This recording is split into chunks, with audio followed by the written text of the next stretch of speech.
Hi, last time, if you remember, I did a trick where I took a card, I had my producer sign it, and I stuck it in the back and it kept coming to the top.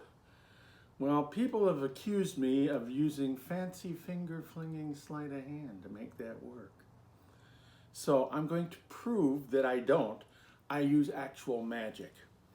And the way I do that is I'm going to make the deck sleight of hand proof by tying it up.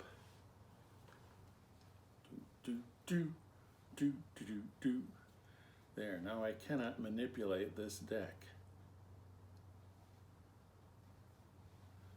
It is sleight of hand proof. So, what I need is another card, and there it is, and I'm going to put that in the back, just like this. You know, it occurs to me, if I've got a card like this and another card like this, I could have a duplicate of this card on the top of this already there. Well, I know what I'll do. I'm going to put my initials right there. Yeah, I know they're my initials, but I'll make it even more unique. I'll tear it off. There's my initials. There's the card with Perla's name on it. Here's the deck that I'm not going to use any fancy finger flinging with. And I'm going to put this in the back, just like this. Oh yeah, it's really going in the back, see? And it's the one with her name on it, see? And I push it in all the way, see? Just like that. Now, if I remember right, I gave it a shake and a squeeze, and that card came right back up to the top. Oh, and of course, we have a perfect match here. So don't accuse me of any finger flinging sleight of hand. I'm not that good. I use magic.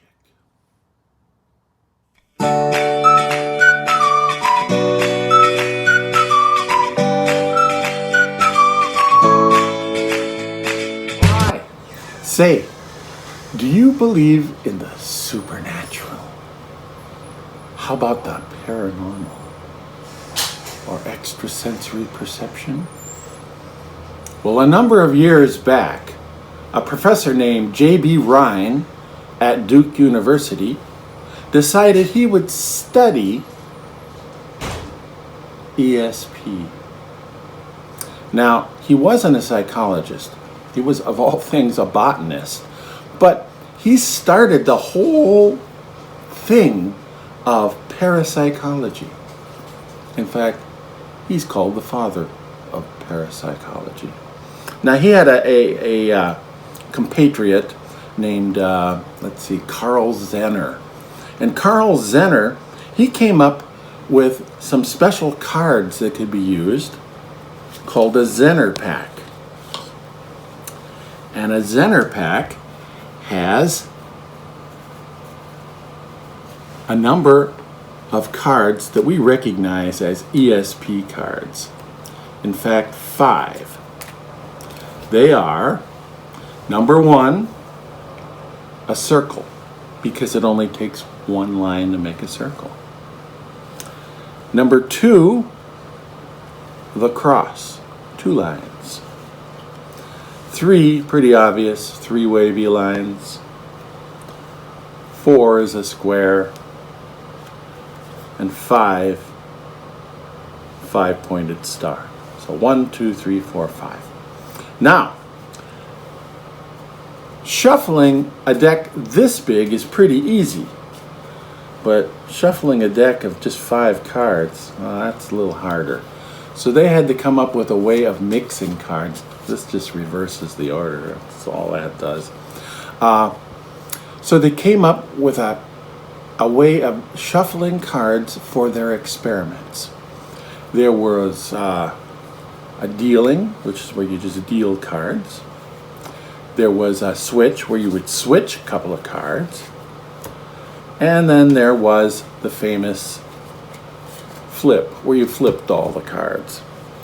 So The 3 ways of doing this are deal, switch, and flip.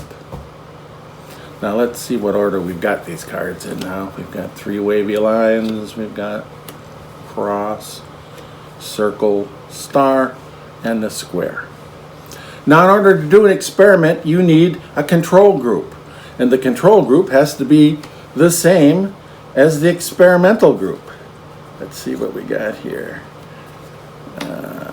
We need the star. There's a star right there. All right. The Zener pack was 5 symbols repeated 5 times or 25 cards.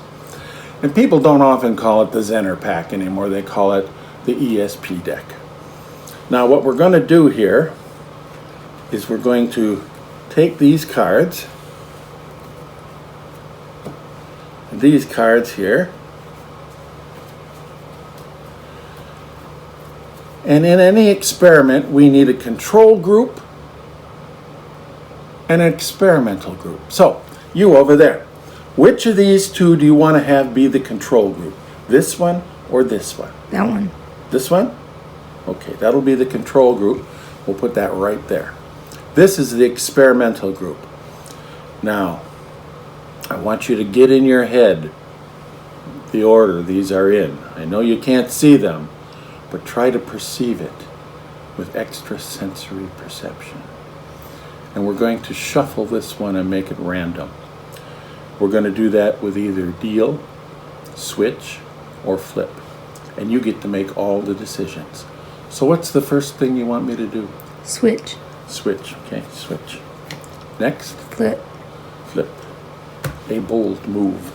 Okay. Let's try that again. What? Flip. Flip. Flip. Another bold move. Now what do you want me to do? Flip. Flip. Okay. Anything else? Switch. Switch. Switch thus. Anything else? No. Okay. Well, you got to have something else because I got more cards. Switch. Switch. Flip. Flip. All right. So we've got a number of random cards here. Let's see how much ESP ability you have. Now, 1 out of 5 is easy. Anybody can get 1 out of 5. That's luck. 2 out of 5, that's kind of intriguing. 3 out of 5, well, that indicates some ESP ability. 4 out of 5 is impossible, and 5 out of 5, I would bow down to you as a goddess. So let's see what we got here. We've got a square. A square. This is a star. A star. A circle. A circle.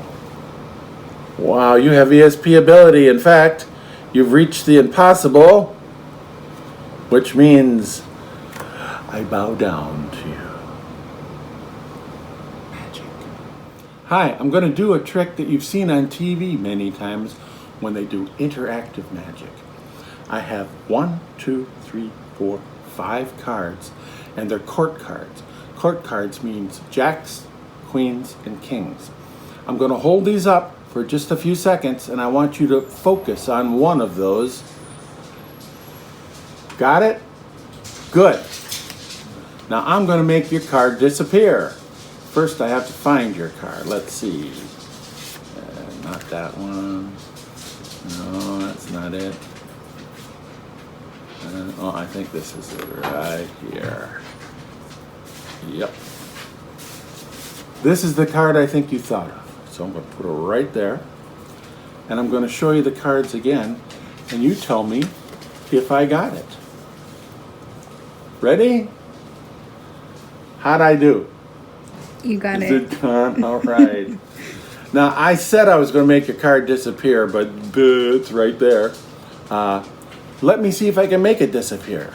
What was your card? The Queen of Hearts. Queen of Hearts? I think that's gone. Well, I hope you liked the show. I enjoyed doing it. And if you like it, hit that like button, because it really helps me a lot get my show out there where other people can see it. Remember, the Hideaway is where you come for the magic. and you stay for the fun. Oh. My phone again. Hello. It's Jim. Hey Jim, what's up? I haven't seen you in a few days. What, you have a riddle for me? You've been talking to Susie? Well, what's the riddle, Jim? How would you find Will Smith in a snowstorm? How would you find Will Smith in a snowstorm? I don't know. How would you find Will Smith in a snowstorm? You'd look for the Fresh Prince.